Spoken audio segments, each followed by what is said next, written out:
Prince, why don't you start us off? Like, tell us, a little bit about how your dating journey began. So it kind of it all starts back into actually college time period. So that's when I was kind of a loser, a nerd, and I Mhm. didn't really have too much success. And so what I started doing was I started going out pretty much every single weekend. But the biggest problem was I was relying too heavily on getting wasted, getting hammered.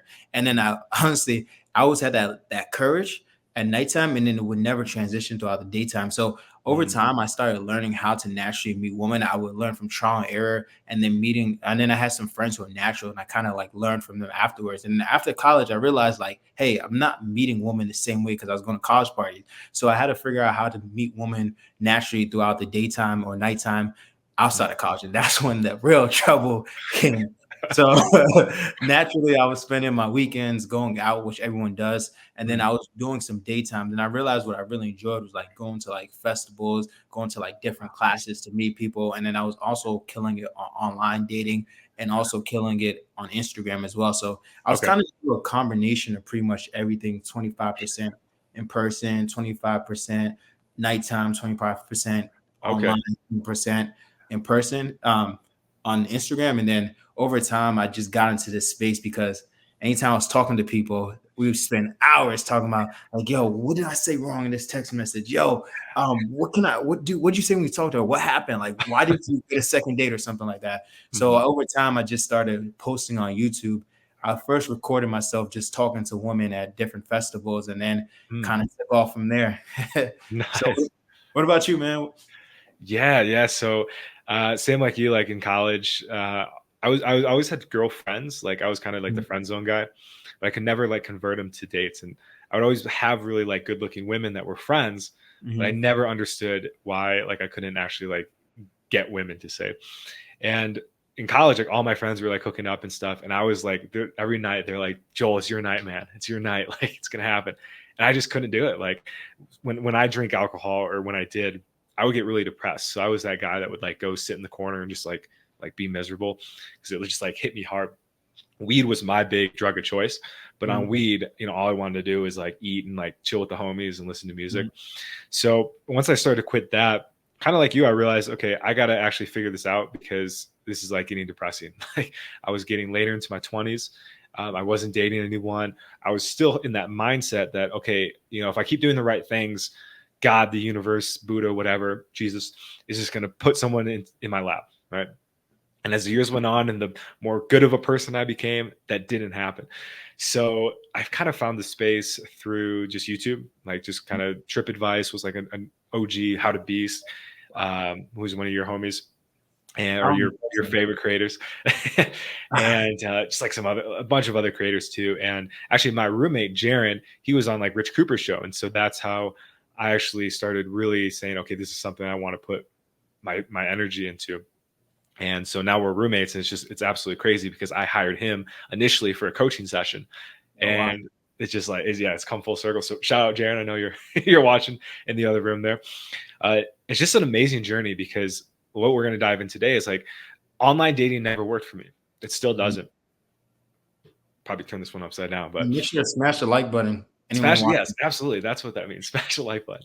Uh, I've tried online dating, but it just I don't know. I don't think I have that like look or my pictures aren't good enough. Mhm. So I've always almost like by default just had to go towards cold approach.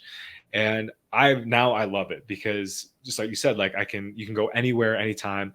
You don't have to like you know, I would always get in that fantasy if I saw like a pretty girl, like, oh my God, dude, like what if like she could be mine, like all that. And now it's like, no, I'm gonna find out like right now. Like, let's see. And just 3, 2, 1, go. So yeah, I really like, your approach too and how you got into your dating. So question for you and from your original, points, was there like a moment for you, like when you were in college and things weren't working for you, where you're just like, okay, I got to figure this shit out? Or was it kind of gradual, like natural? It wasn't. I've always just been a guy who's like, why am I not having success with women? I just have to figure out. I was always like, I'm a competitive person. So one of the big thing is I had a friend who was a natural, right? And with pickups, what I don't even want to say, but like pickup in general, right? I think how they created it was copying what the naturals did and putting Mm, terminologies that were easier to understand for guys who aren't natural. They would make up terms like that. But I kind of did that reversely. I had a friend who was crazy good at game. But what I would realize is like he could literally do anything and get away with it as long as he smiled and he was just having fun while he did it. Cause I would see him like he would do wild stuff like just go propose in front of a woman, like and just smile, right? And it's technically not good game, but they Yeah. just have the energy where they just like him. Like so and then I would try and do some of the stuff he did, and it would just come out incongruent and corny. But then I had to realize, like, it's not what I'm actually doing, and it's not what I'm actually saying. It's the vibe and the charisma. So, like, even now, I try to always talk with a smile when I'm talking to women, so I could just, hey, what's up? How you Oh, doing? As long stop. as Prince, stop. I so I had to. That's the biggest hurdle, like understanding how to be congruent and having Mm, high energy.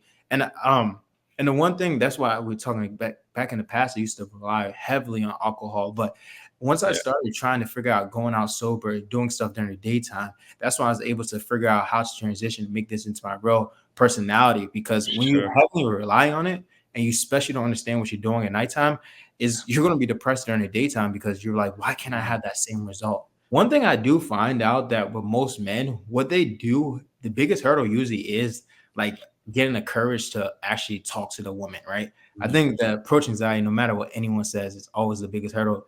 And some of the Yeah. pieces of advice I give is like always be constantly doing it, right? So like even when I go on, I have approach anxiety to this day.